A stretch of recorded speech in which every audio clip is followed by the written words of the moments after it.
'Tis the season for a fusion. Ho ho ho ho ho ho ho ho ho.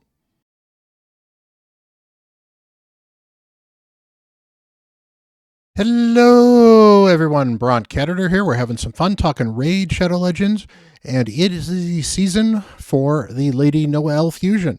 Now, we're already in the middle of the Sir Nick Titan event, so do be aware this ends in 1 week and 2 days.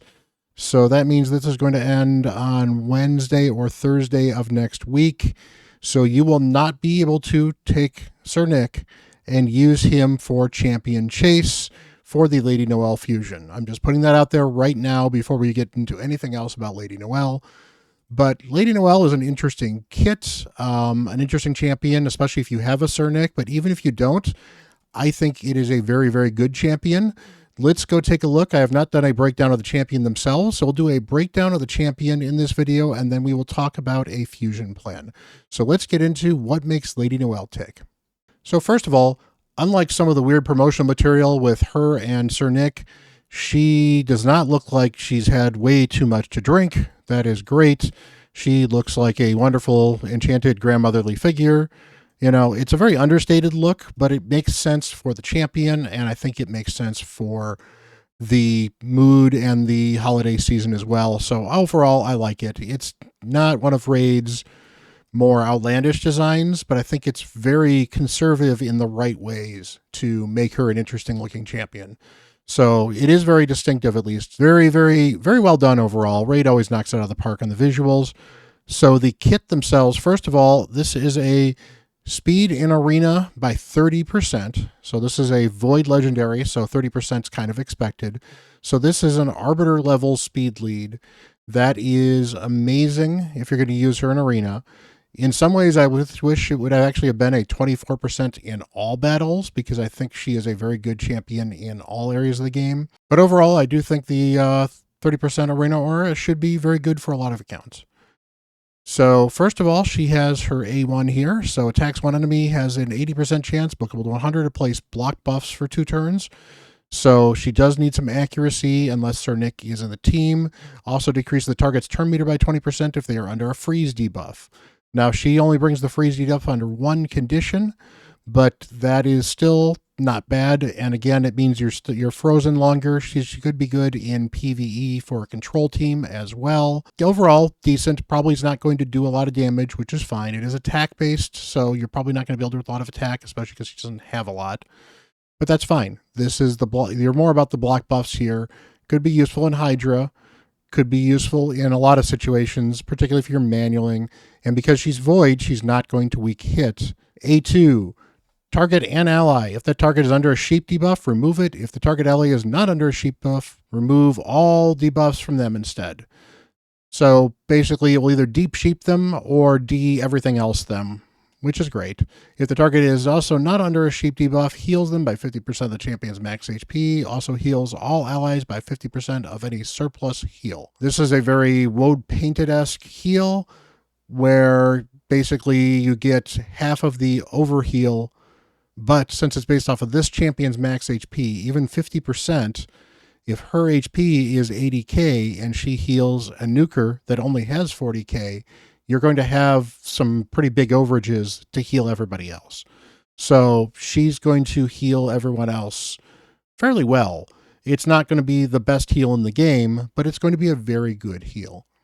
If the target ally is Sir Nick, instantly activates his Goodwill skill. Now, Sir Nick's Goodwill skill is his unkillable. So she activates it without putting it off cooldown, without changing the cooldown on it. So Sir Nick will still have it when he normally is supposed to have it. Now, the problem is she does not target Sir Nick naturally with this ability. Apparently, they're going to patch it, so she should. The problem with that is, I guess there's always the chance that she could be targeting Sir Nick and need to target somebody else to remove sheep or something like that. So I understand the AI is not going to be perfect on this, but if it's targeting Sir Nick by default, particularly if you put him in the lead, because it was very explicitly ignoring Sir Nick, I guess, on the test server. But Polarium has actually said that they are addressing that, and it should be live in the game right now. That's really cool. You might be able to build some interesting unkillable teams for Clan Boss or honestly for any content, having 2 different people on a 4-turn and a 3-turn cooldown activating Unkillable. So I think that could be a lot of fun. I think that will help a lot of people progress if they're having trouble progressing, and make Sir Nick very, very good. Otherwise, he's just an okay legendary. I mean, Unkillable's great, and he hits okay for damage, brings some okay shielding, but he's not the best. But he's a very good champion. I think he's underrated for a lot of people saying he's not great. He's a good champion with no real home where he dominates outside of Clan Boss.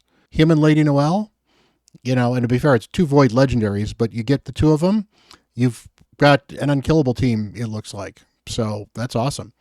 Also places an increased speed buff on all allies for 2 turns, so she is a bit of a speed booster, although she does not boost any turn meter, but that's good with her speed aura as well, so she brings some additional speed to your team that cannot be understated. Speed is amazing. Speed kills. All right, her A3, 3-turn cooldown, AoE revive with 50% turn HP and 50% turn meter. This is one of the best revives in the game right now, as is presented, just without this bottom part. So revives all dead allies, 50% HP, 50% turn meter, fairly standard. 3-turn cooldown makes this pretty incredible. There are some champions with the 4-turn cooldown put strengthen up or shields up or veils up or something like that. But the fact that this is a 3-turn cooldown makes this incredibly huge. But what also helps with it is, assuming you have accuracy, you get a 75% chance, bookable to 100, of placing a freeze debuff on all enemies for 1 turn. So she can also crowd control for a full turn. Slightly better this would be a AoE stun with this revive, but it's an AoE freeze. That's fine. She's going to need some accuracy, but again, Void Legendary that does a bunch of stuff. They tend to be stat heavy. That's fine.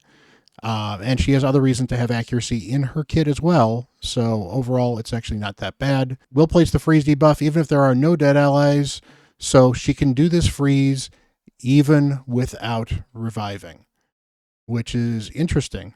So she actually can be a control champion on a 3-turn cooldown, and if Sir Nick is on the team, this cannot be blocked or resisted, which is great because that means that you can actually use Sir Nick and her to basically stun the waves and keep everyone alive infinitely.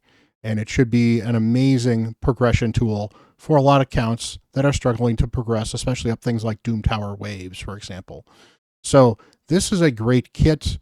To be fair, I'm a little iffy on champions that do their revive without a revive, but a 100% AoE freeze is a decent 3-turn cooldown skill. It's not amazing, but it also comes with the revive if you need the revive, and it also cannot be blocked if you've got a Sir Nick on the team, making it not needing accuracy. It's actually a pretty amazing AoE skill. Finally, she has passive here. Decrease the speed of enemies under freeze debuffs by 10%, so they stay frozen longer.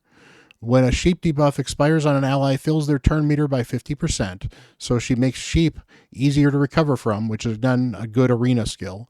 If there are multiple champions in this team, only effect activates once, that's fine. So she brings a ton of control, a good amount of healing, cleansing, block buffs, and a revive. And that's without Sir Nick. That's pretty amazing. I think she is an amazing champion. Now, is she going to be amazing for an endgame count? I don't think so. I think there are still better champions in some of the niches that she kind of fills that will stay in the endgame. But removing sheep means she will have a place in a niche area in the meta for arena. Whether or not she really kind of makes it there or not, I don't know. We'll see. I mean, Shuzen's already in the arena and she does more arena stuff in general. But another counter to sheep is welcome for a lot of people. And keep in mind that if she cleanses the sheep, she fills the turn meter with this skill as well. So she can cleanse the sheep and get this turn meter bonus as well. So that's really kind of cool. Overall, she's got a very flexible kit. I think she's going to be worth going for most accounts, and especially for anybody that is not into the end game, because she brings just an awful lot of general power. So let's go take a look at the fusion schedule and see how difficult it is going to be to get this champion. All right, so first off, let's mark, we've got the summon rush right here and the summon rush right here. Generally, with the summon rushes, you are looking at needing probably 6 sacreds, and you're probably looking closer to 10 sacreds here. Now, with the last fusion, we only needed 4 or 5 sacreds to get the first fragments and 6 to get the extra, and an extra 1 sacred to get the extra stuff for Sir Nick. So that was actually a total of 7. That was wonderful. I hope Polarium does that again. I do not expect it with a Void Legendary as well as a Void Epic. I would expect the standard 6 to 10 again. So be aware of that. So that's going to be needing between 3,000 and 5,000 points. I know I am a little low on sacreds because I've pulled a couple sacreds recently, but I've been getting some from the Clan Boss. Clan Boss has been kind of generous. Doom Tower just reset. However, it's going to be hard to get more than 1 from Doom Tower just from this as well. So hopefully I get a couple from the Clan Boss. I'm prepared to pull Mystery Shards to get this extra epic. If you've got plenty of Mystery Shards, that's great. If you don't want to do that, maybe you're going to have to pull some Voids or something else. Be aware, the other summoning event we have is the Champion Chase tournament we've got right over here. And that is probably going to be, it might be 2x Sacreds, it might be 2x Voids. I suspect it's either going to be 2x Sacreds, or this is going to be the Christmas weekend where we're going to have a 2x everything. And if this is a 2x everything, then that's going to make this really easy. That's my hope, because Polarium likes to do that. So I suspect that's going to be a 2x all. But it could be a 2x Sacred. And if it's a 2x Sacred, that is where having champions in the portal for previous fusions is going to be helpful. That is where being able to make some of the Mikage champions is going to be very helpful. We're not going to be able to save Sir Nick. Sir Nick is going to expire on Tuesday the 24th or Wednesday the 25th. Makes some sense. He's going to arrive at Christmas, and that's... Do not expect to have Sir Nick available for this champion chase for points, so plan accordingly. Again, you're probably going to need 2,500 points, maybe 3,000 points, because this is a Void Legendary. Plan in accordance with that many points for your champion chase. The worst case scenario is if you have to pull a bunch of Ancients. Ancients are not bad for it. I prefer to pull Voids because Void Rares are worth 50 versus non-Void Rares only being worth 10. But it is what it is. And if it's going to be a 2x Void you can usually hit with 30 to 40 shards. So hopefully you've got a bunch of shards saved up. So things I like to highlight that are always problematic. We have the Dungeon Divers events. So we have this Dungeon Divers event there. We've got this Dungeon Divers event there. And do we not have a third Dungeon Diver event? We don't have a third Dungeon Divers event. Amen. That is awesome. So with that, this Dungeon Diver event is going to be under Fire Knight and Spider, which is a good one to do. Plus, this is going to be CVC as well. So if you're going to go nuts in Spider Dungeon, for example, or Fire Knight in CVC, well, there you go, Dungeon Divers event. So this one should be actually easier. So we'll actually mark that one in orange. We've got this Dungeon Diver event here. So that's at the tail end of the Spider tournament after CVC, although that starts on Thursday too. And here for Ice Golem as well. So this is not as bad as it could be either. So the Dungeon Divers event's not too unreasonable. Other things that are always worth pointing out, we have artifact enhancements. So we're starting out with it here. So hopefully you have enough silver. If not, Fire Knight's not a bad dungeon to dive for silver. And with Dungeon Divers coming on Tuesday, you could certainly do some Spider and some Fire Knight to get the silver for this Dungeon Divers event or the artifact enhancement event. Got another artifact enhancement right here. We do have 3 artifact enhancement events. I know those can be problematic for some people, but we have a lot of different farming, and we've only got 2 Dungeon Divers events. So making the Dungeon Divers event doesn't seem too bad. The artifact enhancement event, not too bad as well. So, of course, we have the easy ones usually here. We have an arena takedown. So arena takedown right here. And then arena takedown right here, very last one.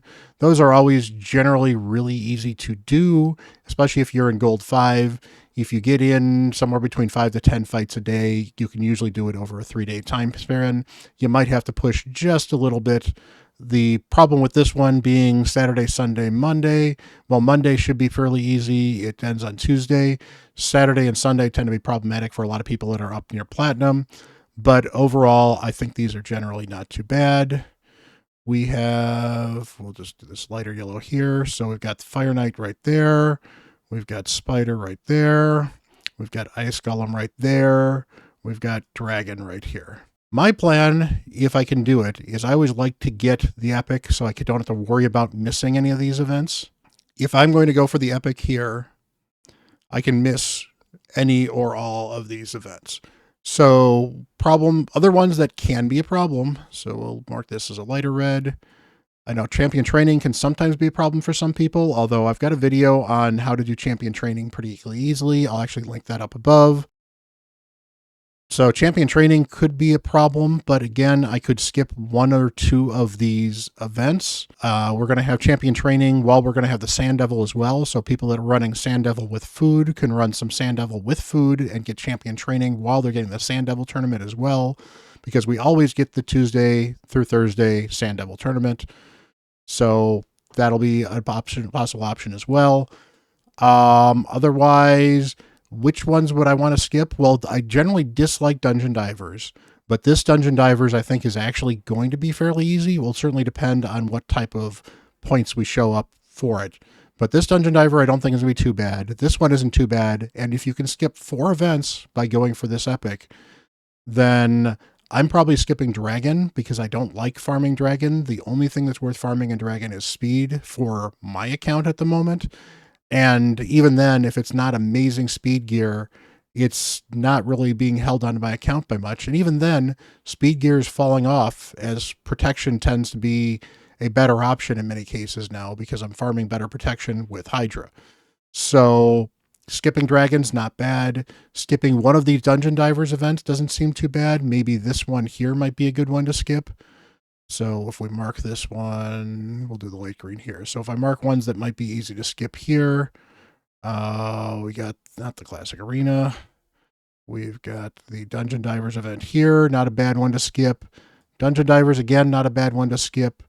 Now, there are 3 champion training events. I just noticed this one right here. So that is actually worth noting as well.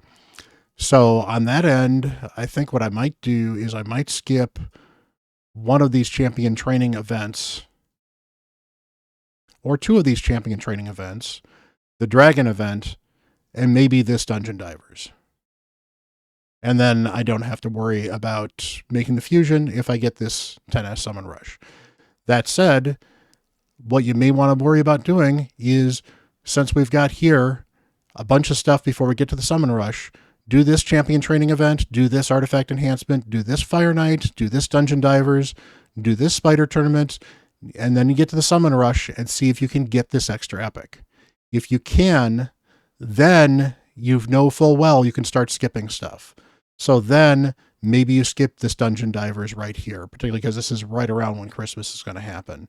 Or maybe you skip the Ice Golem tournament because that's right around Christmas as well. Maybe you skip the Dragon because that's when sometimes things happen too on Wednesday, Thursday, and Friday for stuff too. Maybe you end up skipping an artifact enhancement because you're low on silver. Or maybe you skip this last champion training event because you'll definitely have the champion chase in the Classic Arena, but those still take less time than the champion training. So I would recommend doing everything up until the Summon Rush and then seeing if you can get that extra 10. So you can get that, get Wisteria, is it? Wisteria Vinegard. See if you can get her. If you can, then you can skip 4 events from then on, which would be great because this goes all the way through Saturday, Sunday of the 22nd. So it's right before actual Christmas. Knowing if you can get her during actual Christmas will help ease the fusion during the holiday season. So hopefully this has been a good comprehensive look at the schedule so you can plan out how to make the fusion. Hopefully you've also appreciated how you can get Lady Noelle and how good I think she is going to be on your account. So if you get a chance, hit that like button, hit that subscribe button. I really appreciate it. You guys are awesome. I do offer thumbnail teasers and discussion with my members. So if you want to become a YouTube member, you are certainly allowed to do that. I definitely appreciate the support. You can also check me out on Twitch. I'll be streaming most of these weekends, probably not Tuesday, Christmas Eve for obvious reasons, but I usually stream Tuesday, Thursday, and Saturday. We'll certainly see how that's going to work over the holiday weekend, but in general, I should be streaming on my mostly normal schedule, and I make announcements in Discord. So if you want to hang out, join my Discord. If you want to support me, I've got membership, I've got merch, I've got Twitch. Honestly, just the like and subscribe gives me all the love I need. You guys are super amazing. Much love, happy holidays, and until the next video, I'm Bront CatHerder.